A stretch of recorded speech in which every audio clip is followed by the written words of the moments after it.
Ahora es un buen momento para decir bienvenidos a Sesión de Medianoche.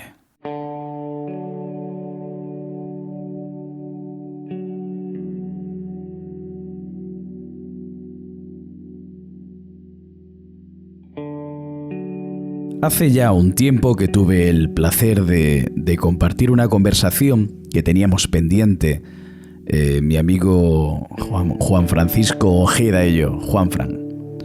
Y no es una conversación de las de olvidarlas, es una entrevista muy interesante para escuchar lo que tiene que decir Juanfran sobre arquitectura.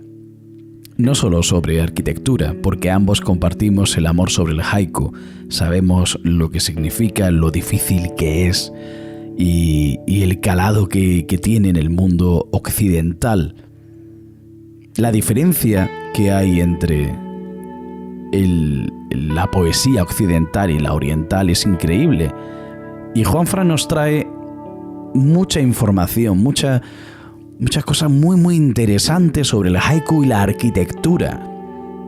Eso es algo que me abrió la cabeza un poco. No voy a decir la mente, no, literalmente la cabeza, ¿vale? Fue impresionante ver cómo un profesional de la arquitectura te dice, no, el haiku ha inspirado a grandes arquitectos del siglo XX y aún queda mucho que ver sobre eso. Y hablamos sobre todo también sobre la diferencia de la cultura a través del idioma. Qué diferente es y qué difícil es nosotros con un vocabulario tan extenso, con tantos sinónimos, y el japonés más escueto, más concreto, basado en el kanji.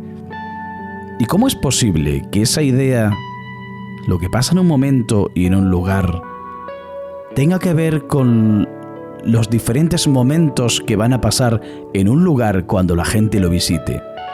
Me ha resultado increíble, muy increíble, ver cómo puede conectar tanto algo tan sencillo y a la vez condensado como el haiku, con algo tan sólido, con algo tan enorme como es la arquitectura. Y al fin y al cabo, no creo que haya demasiada diferencia, pues en el fondo todos son creaciones para crear sensaciones. No voy a extenderme mucho más porque sé que es perder el tiempo. Os dejo con Juanfran Ojeda, arquitecto sevillano. Ya veréis que siento mucho que la calidad de la conversación, o sea, de la grabación, no sea demasiado buena. Y Juanfran, desde Sevilla, bueno, pues ya veis que es de aquí del sur, y sin embargo lo que dice es completamente universal. Espero que lo disfrutéis. Claro, es que separar un idioma de la cultura... Bueno, acuérdate de la carrera de filología, antigua carrera de filología, ¿no? Que mi mujer, que es filóloga, ¿no? Ella lo dice, ¿no? Que separar la literatura, y no porque sea literatura, sino porque es la cultura, ¿no? Del idioma, que es un terrible error, ¿no? Porque no se puede entender un idioma sin la cultura, ¿no? Y en el caso de Japón ocurre eso, ¿no? Además, en muchísimos sentidos. Yo empecé con este tema en la clase de Fernández Rodríguez Izquierdo, ¿no? Yo era un total desconocido. Sí. Y empecé en el curso, ¿no? En la universidad, un tipo que, bueno, había sido jesuita, había estado allí de misión en Japón y, bueno, había conocido esto y se había dedicado a la traducción, ¿no? Si te fijas en el rincón del haiku, muchos de los haikus están traducidos con Rodríguez Izquierdo. Y era muy guay porque en las clases él, pues, recitaba el haiku en japonés, ¿no? Y él, en vez de traducirlo, es decir, leer directamente la traducción o leer en japonés y después la traducción, él lo traducía en directo.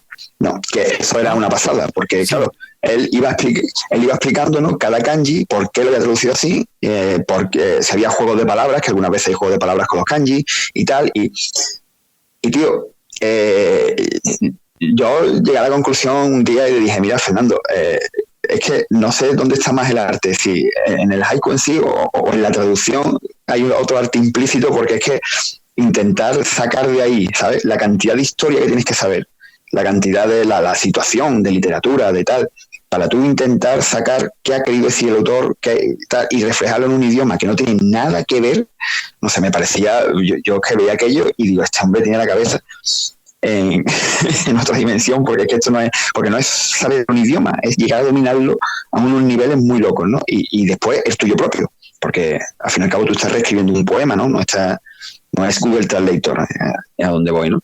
Y en verdad llega al haiku a través de la arquitectura, ¿no? De hecho, el arquitecto Tadao tiene un templo que se va, bueno, me parece que se basa un poco zafio, porque se basa literalmente en el poema de Basho de la rana, ¿no? Entonces el tío, hay un templo que se entra desde un estanque y directamente tú eres la rana que se sumerge en el estanque, ¿no?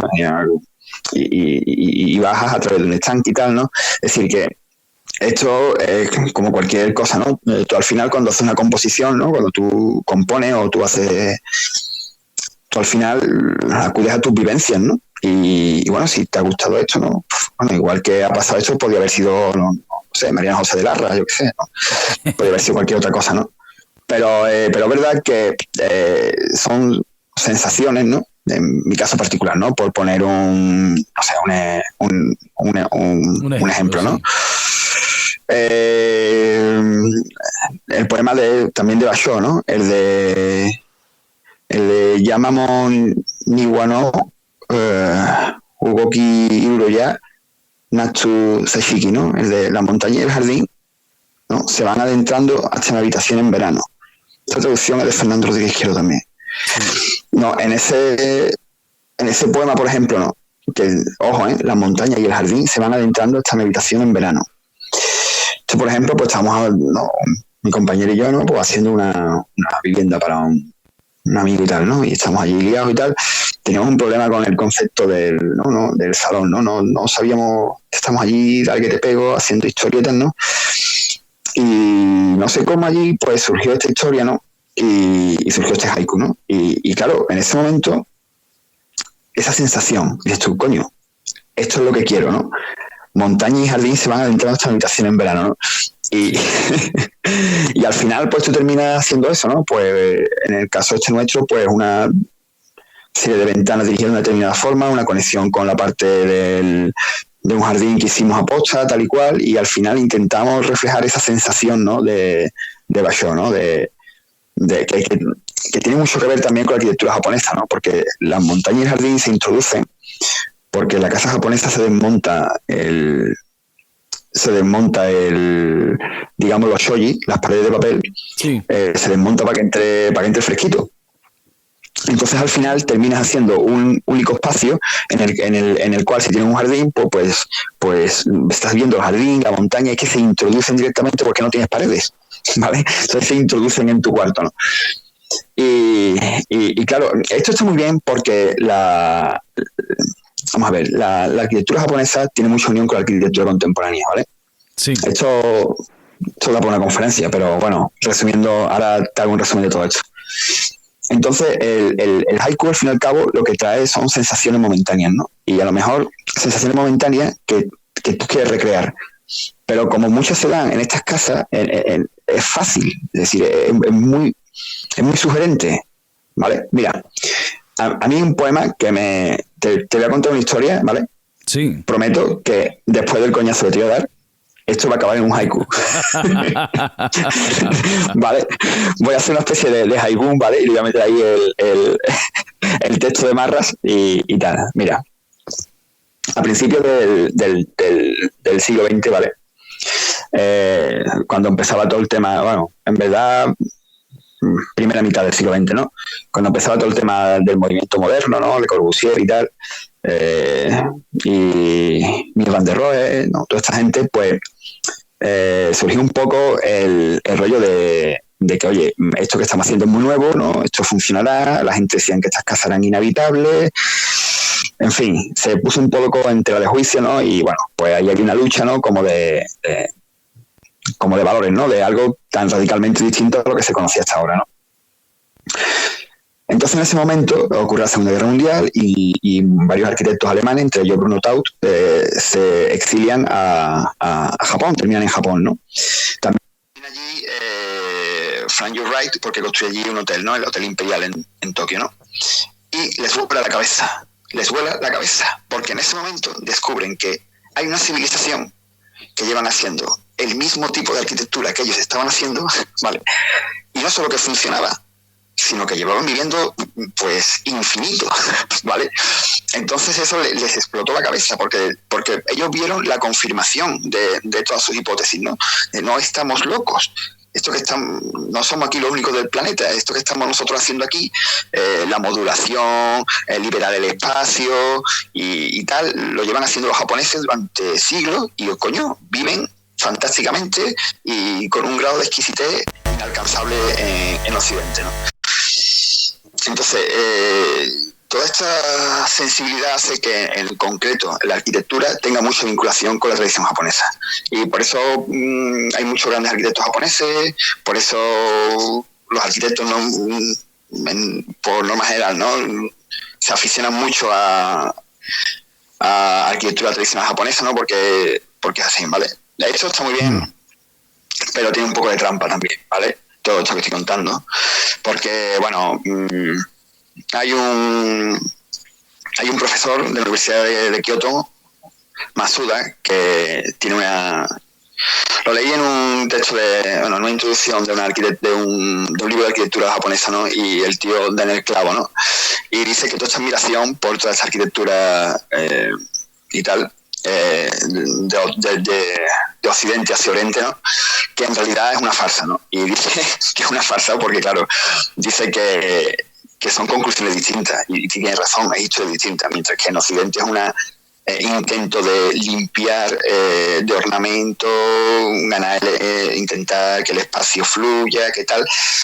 En Oriente es totalmente distinto, ¿no? El concepto de arquitectura tiene más que ver con el escenario del objeto. Pero, desde el punto de vista del arquitecto, ¿no?, del artesano, del artista, se la pela. Quiero decir, no es un teórico de la arquitectura, es un tío que hace arquitectura y ve que hay problemas que se solucionan de una determinada forma y que funcionan tanto en Oriente como en Occidente utilizando los mismos métodos. Uh-huh. Esta discusión que estoy teniendo es la clásica discusión de la visión del historiador del arte, ¿no? Es decir, el que el arte le interesa desde el punto de vista de la evolución, del porqué, y la vista del artesano, es decir, o del artesano, del artista, del arquitecto, que dice, oye, no, espérate, yo aquí tengo este problema y esta gente llevan 200 años solucionando este problema y esta peña le funciona. Entonces a mí me importa un carajo el concepto de que el objeto tenga funciona, ¿vale? Sí. Que es un poco utilitarista, pero no deja de ser real. Entonces, pues un poco también ese choque, ¿no? Pero bueno, también quiero ir a la otra parte, por si alguien lo escucha, que bueno, que también está la otra parte, que es cierta, que es como yo siempre digo que es como la palabra vino, ¿vale? Vino de venir o vino de beber, ¿no? Que al final concluyen en lo mismo, ¿no? Pues un poco pasa lo mismo con la arquitectura tradicional japonesa y con la arquitectura contemporánea. Por cierto, como anécdota, después de todo el toshaco que metí aquí, el Anthony Raymond, ¿vale?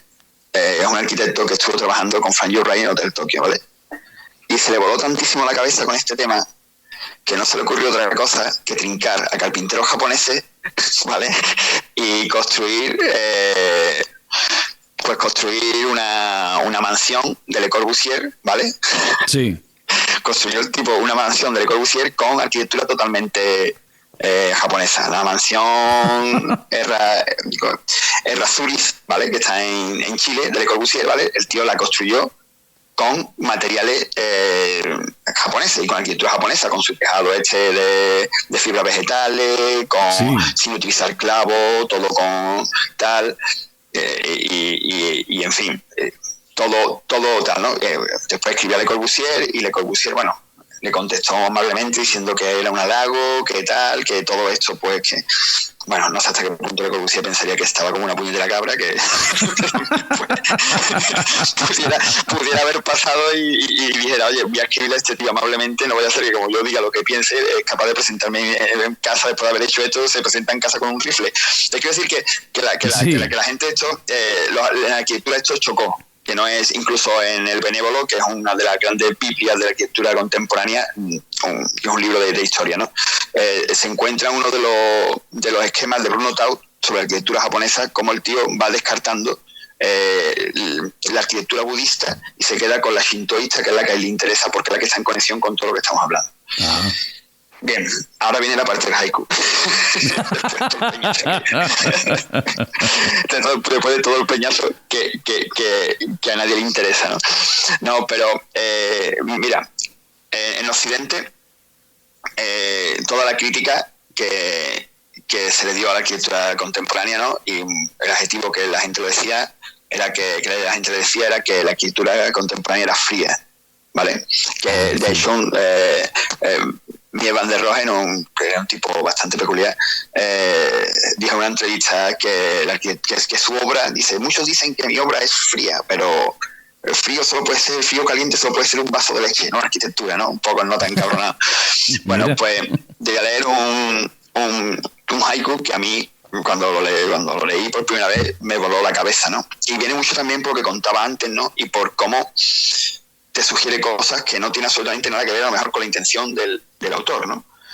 El de Yaburu Komo, Nakute Shoji no Samusakana, sin niño que me rompa las paredes de papel, son tan frías. O sea, esta es la traducción de Rodríguez Izquierdo que yo quiero recordar que en clase, cuando vimos otra, pero no tengo los apuntes, estuve buscando los apuntes, pero no lo encontré.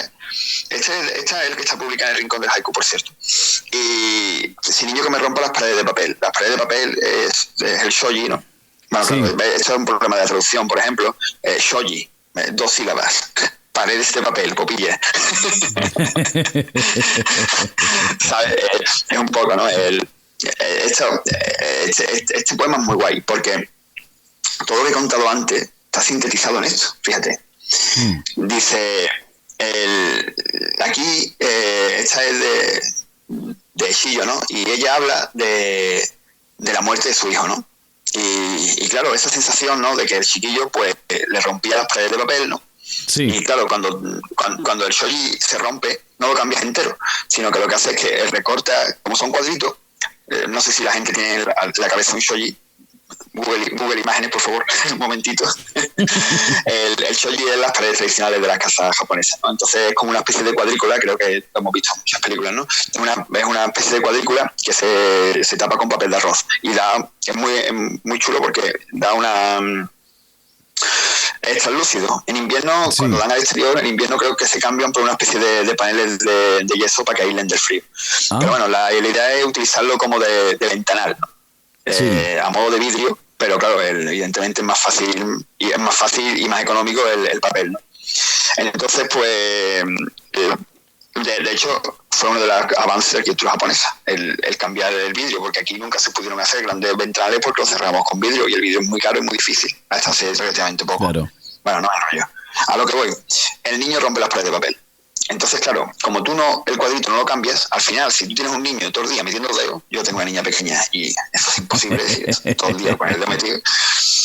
Al final, ¿qué es lo que ocurre? Que tú lo que tienes es un cuadro de Mondrian, ¿vale? Porque tú tienes cachitos de papel pegado, hecho con cruces, después uno de más viejo, otro más nuevo, uno se amarillea, otro tal, y al final tienes un cuadro de Mondrian, porque claro, tú no vas a cambiar cada vez que el niño mete el dedo, no vas a cambiar el papel entero ni el shoji entero, porque entonces te gastas una pasta. Claro. Y al final lo que tienes es un cuadro multicolor, ¿no? Entonces claro, seguro que Shijo le había reñido al chiquillo, no, y curiosamente, ¿no? El trasto es lo que añora, ¿no? es precisamente eso, ¿no? La travesura, ¿no? Y que todo queda, ¿no? Yo estoy seguro que si lo hubiera escrito en un español hubiera dicho, no sé, si niño que me pise el fregado, ¿no? No, sí, no, pero la idea es súper melancólica, porque el haiku sería el padre viendo los trozos de papel rotos por la manita del niño, que ya no está. Y entonces, claro, al verlo el recuerdo es lo que evoca el poema. Como la versión pequeña de La tumba de la luciérnaga y con familia. Un poco. Y bueno, si yo es una chica. Era mujer. Sí. Entonces,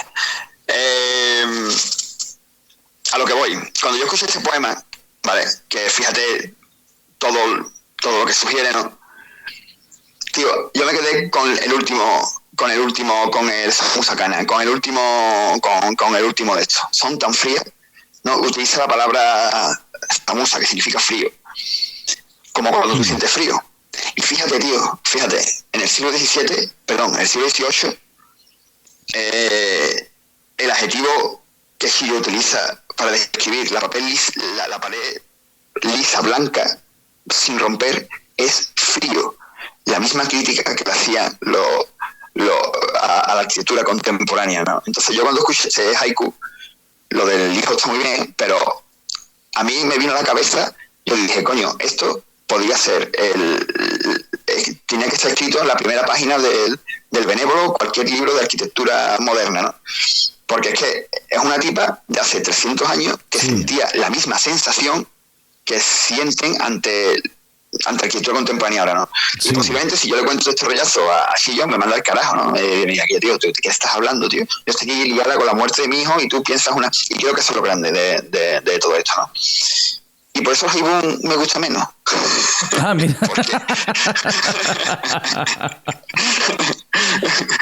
¿Sabes? Porque como son sensaciones, pues tal, y ya lo otro te encasilla. No sé. No, es que no, entonces, como, ¿qué te gusta más? ¿El cacique Cora o el legendario? Pues tú ya eliges, ¿no? Vale.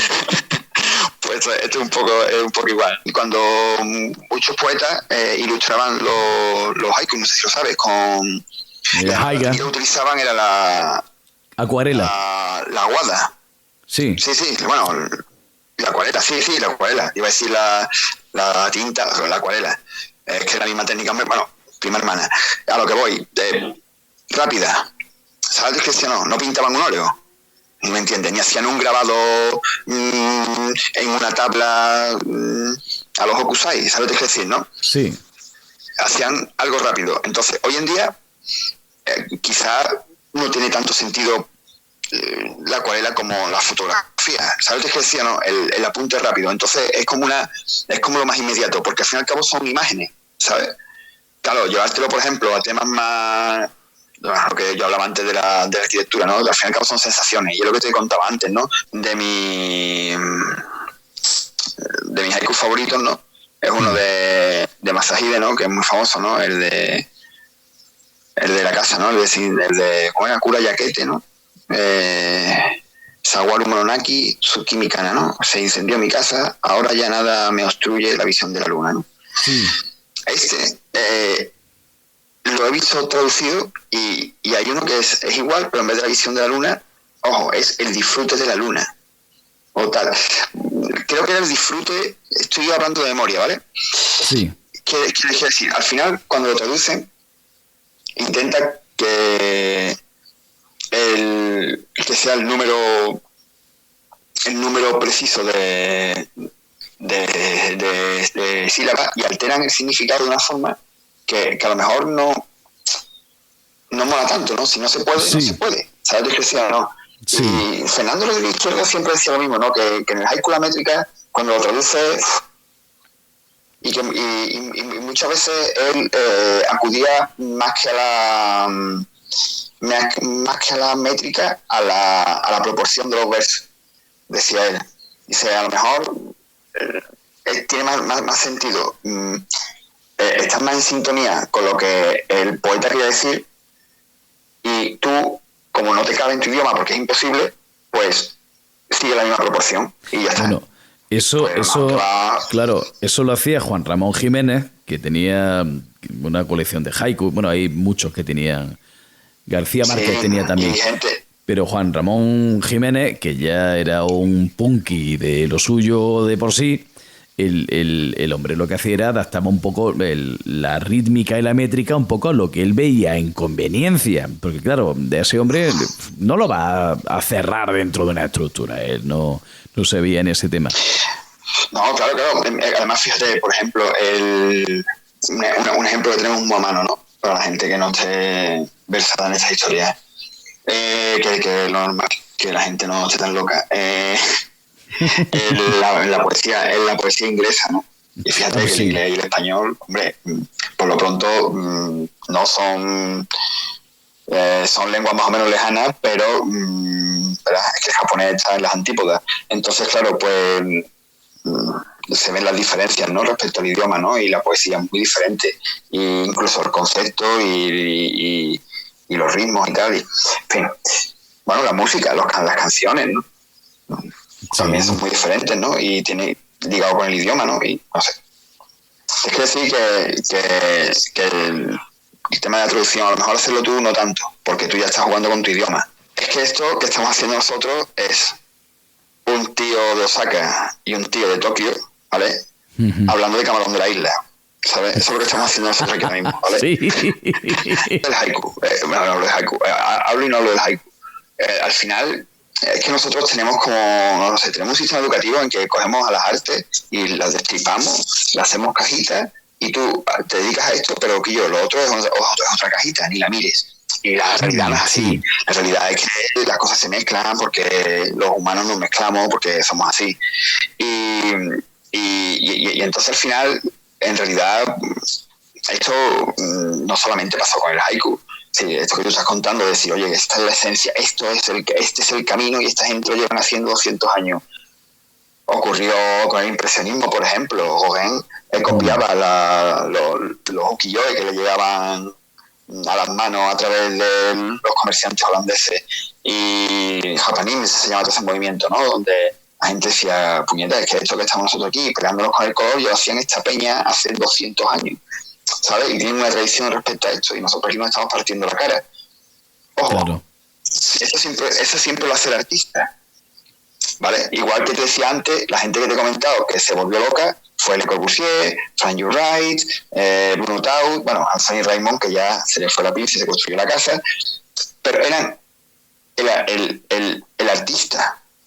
Los diseñadores de arte tienen otra opinión respecto a esto, con mucha razón, por cierto, con mucha razón. Pero claro, cuando tú estás trabajando con algo, te están poniendo en cuestión porque estás en la vanguardia, estás partiendo la cara, y lo pones a primera vez que un tío lleva 300 años haciendo lo mismo que tú, estás ahora intentando poner en pie, y esto, coño, que yo no estoy loco, que esta gente lleva cientos de años haciendo esto. Claro. ¿Sabes, Cristiano? Entonces eso en todas las artes voló un poco la cabeza. Aparte de el... Bueno, a todo esto recomiendo, por cierto, antes, hablando del tema de Shiyo, dije lo de los shoji con Mondrian.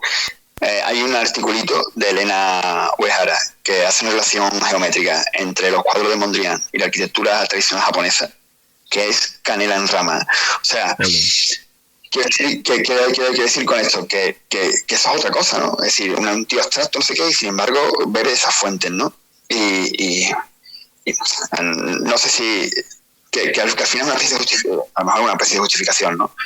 O lo que yo te contaba de Shiyo, ¿no? Que yo decía, coño, que yo leí este poema y vale, está muy bien lo del niño, pero que a mí lo que me voló la cabeza es que esta tía hacía una crítica de la arquitectura contemporánea leyéndolo en mi interior, ¿vale? Decía, coño, tiene la misma sensación que les producía a esta gente. Que cuando un historiador, por ejemplo, ve, ¿no? Como un historiador, como por ejemplo el profesor Masuda de Kioto, veía esto, decía, bueno, estos occidentales están chalados perdidos. ¿Qué me estás contando, tío? No tiene absolutamente nada que ver esto, y es verdad, tiene el hombre razón.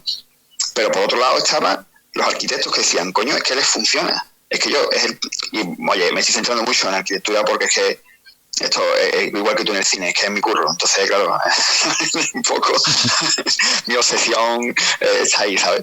Y tal, ¿no? Pero bueno, lo del haiku viene un poco por ahí. Es decir, yo estoy seguro que los contemporáneos comerciantes que llegaron portugueses y españoles allí con el barco negro allí a comerciar con los japoneses, y que eran contemporáneos a Shiyo y leyeron el poema, dijeron, pero bueno, tengo aquí a mi soneto y a mi Lope de Vega, ¿esto qué mierda es?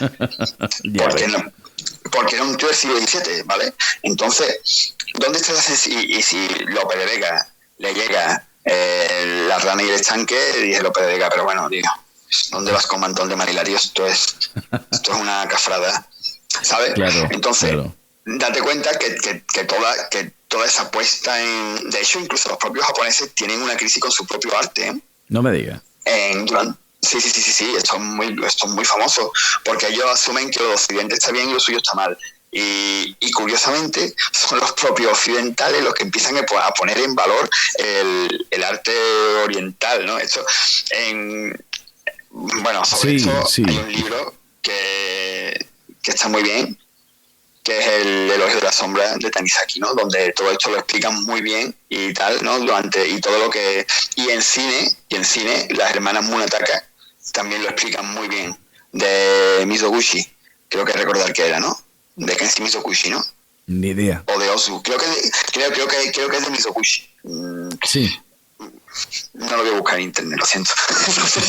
No, da igual, no te preocupes. Y ahí habla de este tema, ¿no? De cómo, la gran crisis la crisis desde muchos puntos de vista, crisis entiéndase sino como crisis de valores, ¿no? Y de cómo afrontamos la occidentalización, ¿no? Que se produjo en la era Meiji, ¿no?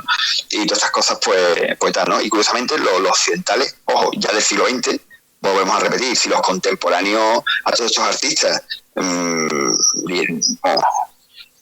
pues los hubieran mandado al garete, seguro, fijo. Pero claro, nosotros ya volvemos a lo mismo. Si tú a un tío de otra época lo pones delante de la escuela de Altamira, claro, esto tal, pero y creo que es mágico, no tanto por la visión nuestra, que también, sino porque somos capaces de captar, esto es ya paja mental mía, pero somos quizás capaces de captar esa sensibilidad, ¿no? Porque igual que te digo que lo tiene delante de la Cueva de Altamira, hay otras pinturas que no. O sea que la pintura que es buena, coño, te transmite. Y pasa con el haiku. El haiku bueno, al final te explota la cabeza, ¿no? Y te lleva a sitios que a lo mejor ni el autor quiere llevarte, pero a ti te lleva. Pero ¿por qué es bueno la poesía? Porque es bueno. Si fuera un ñodro, pues estoy seguro de que no te lleva a ningún sitio, ¿no? O sea que eso también, también es importante, ¿no? Claro. Y no es casual, ¿no? Y creo que es guay que alguien que quiera transmitir una cosa, pues a lo mejor cuando está dicho desde un punto de vista, si es lo suficiente bueno, sigues transmitiendo algo, aunque no sea exactamente lo que tú querías. Y creo que eso también es muy bonito.